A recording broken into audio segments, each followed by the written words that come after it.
There you go.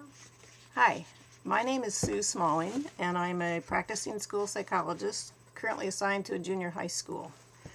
I've come to visit you today to answer some questions provided by Dr. Gillespie, so I'll read the questions and do my best to answer them. Okay.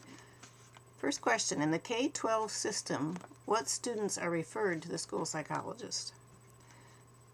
The majority of the referrals come through a student study team. When a student's having trouble in school or a parent requests because they notice a problem, then this child is brought before a student study team, which consists of an administrator, the teachers, usually some special ed personnel, and some general personnel. If the parent wants to bring someone with them, then that person comes. If the student's receiving mental health services, they might invite the mental health worker or the social worker. So then at the student study team, quite often they'll come up with a list of procedures to try to see if it will remedy the problem before we refer for testing. And they'll set a timeline and say, we'll check back in a certain amount of weeks to see how he's doing. At that point, if the student's not doing any better and the student study team feels necessary, then they will refer the student to the school psychologist for further testing. When a student is referred, why are they referred? It could be multiple reasons. It could be they're not doing well in math. It could be they're not getting along with other children. It could be they're afraid to come to school. For the most part, it's not because they're not doing well academically. What is the process once they're referred, and who may refer them? Well, there's a legal process once they're referred. You have to have certain forms signed by the parent, and then it clicks into a timeline. You're allowed so many days to get the form signed, and then after the form is signed, the assessment form is signed, then you have so many days to test. And on the assessment form, it tells exactly who has permission to work with that child. For the majority of our referrals, it's usually myself, the resource or special education teacher, the nurse who does a health evaluation. If we're looking at someone with emotional problems, probably the mental health worker. So those are the people who then are obligated, they are obligated to see that child and come up with a report about that child. Who may refer them? Anybody on the SST or the SST team. You have to have parent permission because the parent is the one, or the guardian, is the one who signs the assessment form. The guardian has, if the parent is not available, and like say they're in prison, or if there's a court-appointed guardian and they're not available, you can operate with a surrogate. A surrogate is a person who has no involvement with that student. Say, for instance, the student's from a group home. The surrogate cannot be from the group home because that's a conflict of interest. So generally it's the parent. Once you make a decision to assess, what happens? Is this a legal process? Yes, it is. Once you make the decision to assess, then you have so many days to get that assessment form signed. Once the assessment form is signed, you have 60 days to get your testing done, have an IEP to report the results of the testing. What is an IEP? An IEP is an individual educational plan. It's a specific plan developed for that one particular child, and it is a legal process. It's legally binding to the school, especially, and should any other agencies be addressed on it, it would be involved.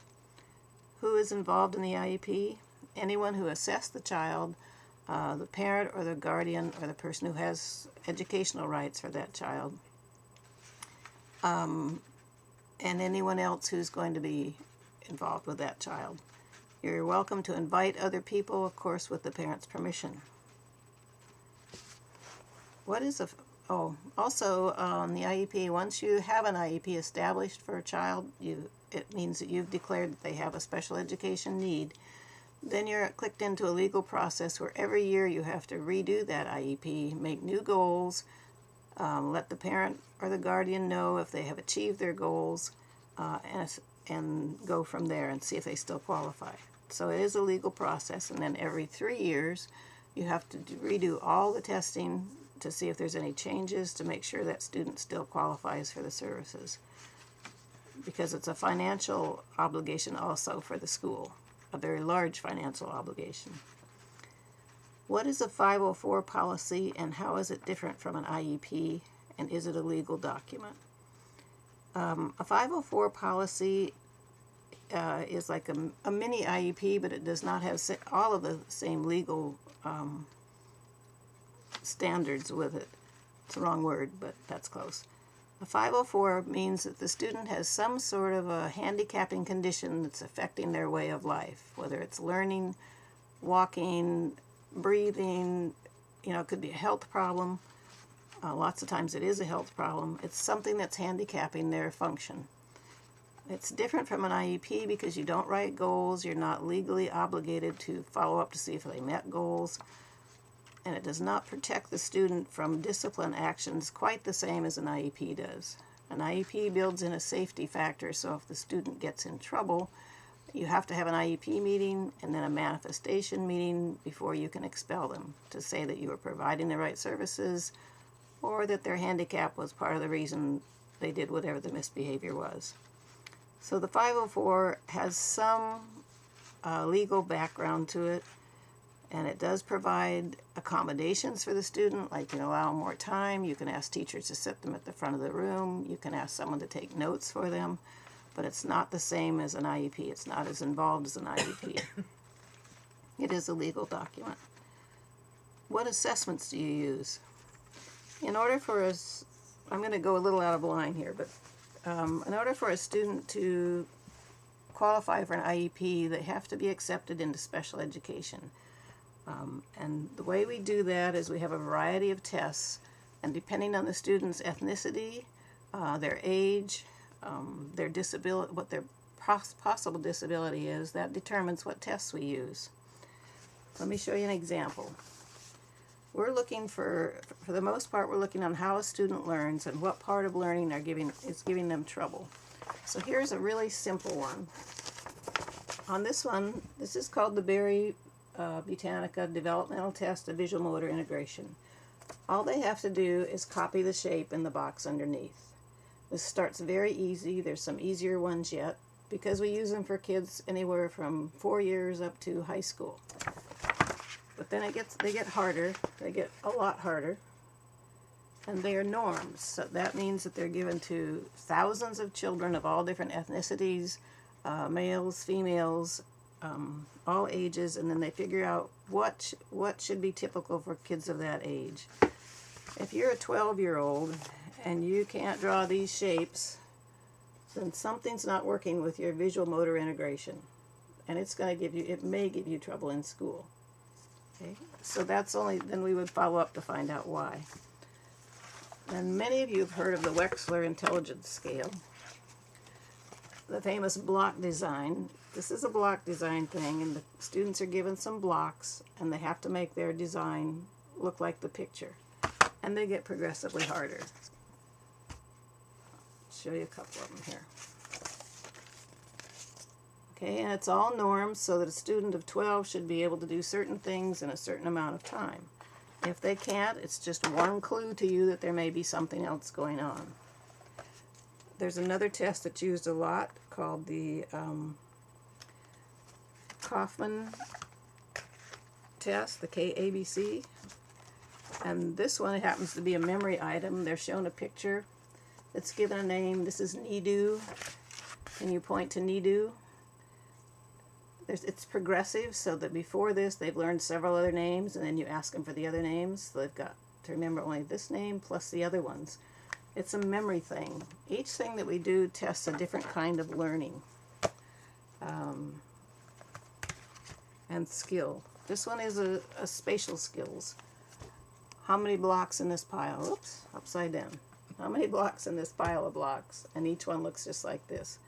Students that have a hard time with any kind of spatial skills often have a lot of trouble in math, because math is a very spatially oriented skill. Then we get into ones that are like, show them pictures, tell them a word, and they have to point to which word tells you that picture. Now the students that are English language learners are not going to do as well on this because it's vocabulary and it's language. And so oftentimes they won't do as well. So part of what you have to do is determine, are they not doing well, because they have a disability in this area or because of the language, that they're still learning a second language. Then we have a series of auditory tests where you say something and they have to do something with that information, and that helps you learn how their auditory skills are. When you get all done, then what I do is make myself sort of a graph, very similar to this. That'll show you a pattern. In between these red lines is the average range. Okay? You look for a pattern. This boy's pattern, he has a few areas that are hard for him. For him, it's the memory things, short-term and working memory, and also using mental operations. But that's not enough to tell you that he has a learning disability. That tells you he's got an area of weakness and an area of processing that's hard for him. Then you look at his academic scores in the IEP team meeting. You bring your results. Everybody that's worked and assessed that student brings your results, and talk about it with the parent, sometimes with the student, depending on their age, and say, look, this is how you're learning. This is what you're having trouble with. For that particular boy that you just saw, he had a few areas that were low, but his grades were all good and his academics were good. So he's learned how to cope with whatever his deficit areas were. This particular boy, if you look, you'll see that everything is up here right at the average range. This is a boy that ended up in an ED classroom, which is a classroom for kids with emotional problems. So his academics were fine. He didn't have a learning problem, but his emotional issues were keeping him from being successful in school. This one is a classic autistic one. And you've heard of autism, I'm sure. You probably can't read these, but on here, this is general knowledge. This is how much information he's learned. Involves a lot of language. For most autistic children, they don't do well with language. This, however, is reasoning, not involving language. He can do some pretty good things until you get the language mixed in there. This is understanding what he hears and using what he hears. He doesn't handle that well, but these are all memory things. So he can remember a lot of things and sound pretty smart about a lot of things. But you get him in a social situation where he has to deal with people, he's not going to do very well because he can't handle the language and the auditory things. So he happens to be in a class for autistic kids. So it takes everybody working together on the IEP team to develop a profile for your student and see what they're going to need. If you're a mental health worker, we need you at the IEP team because you can add a lot of information about that. If you're a social worker, you have a wealth of information that could help us in determining the most appropriate program for that student. And then as a team, you decide what is the least restrictive environment. That means what services can we give him that will keep him with all the other kids as much as we can. And you have to start sometimes, even though you have a student who appears to have some pretty severe problems, sometimes you have to start with a lesser restrictive program, like maybe a resource program, and he sees the teachers a couple periods a day, to see if he can handle it and to see if that assistance will be enough to help him. Okay. Then at some point you may move him to a higher level class with more restrictions, so he's in the same classroom, say 4 periods a day, or 6 periods a day. Okay, so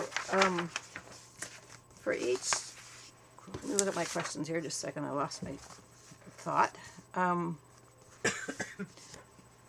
All the tests that we use have been approved and have to be appropriate for that particular student. There's a certain ethnic class that we can't use intelligence tests for anymore.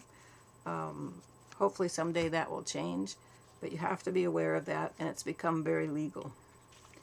This question says, do private practitioners have the same responsibilities as the schools and the school psychologists? No, and quite often we'll get a recommendation from someone who's taken their child somewhere to have testing done, and they'll say this student needs to be in a resource class. The private practitioner cannot determine that. We can use their information, but we have to go and assess because they're not in our schools, they don't know what our programs are and what resources we have for that student, and they don't really know if he would fit in a certain program. So no, they don't have the same responsibilities as we do. And I believe they also can use some different tests that we can't do. Okay, if a student doesn't have an IEP, are we mandated to provide them the least restrictive environment? There's no mandates. If there's no IEP, there's no legal thing. We just have to provide them an education. Okay, all the special mandates come when the IEP comes. So the individual educational plan is a big thing. And sometimes those plans may be as much as 80 pages. It's kind of gotten crazy. If the schools do not provide services, let's say that a student needs some counseling because of family issues, who provides and pays for those services? The family does, or unless they're hooked up with a social services agency, or unless they can get services through mental health. But if the school IEP team determines that a student needs certain services, then the school has to pay for them. So the IEP is taken very seriously. And it's taken very seriously on what kind of a label you give a student. Because like it or not, once you say a student is autistic or emotionally disturbed, there's some follow-up ramifications for that. If you classify a student as emotionally disturbed, you may keep him out of the military. You may keep him from getting certain jobs.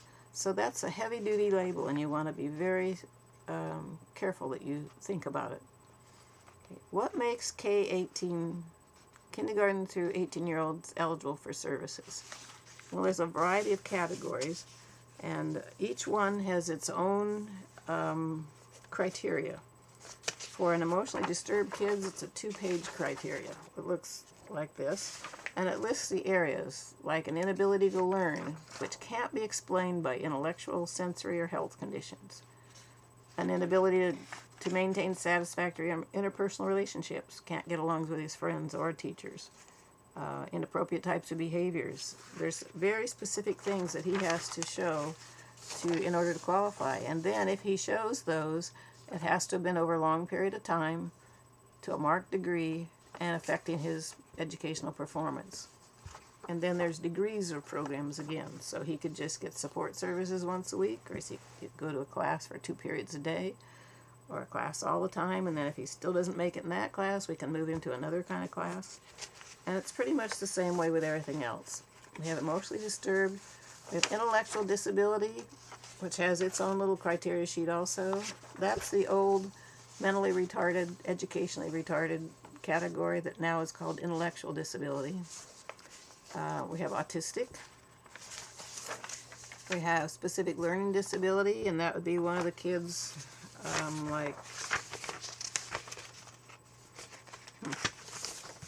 lost the rest of the sheets, folks. Hang on.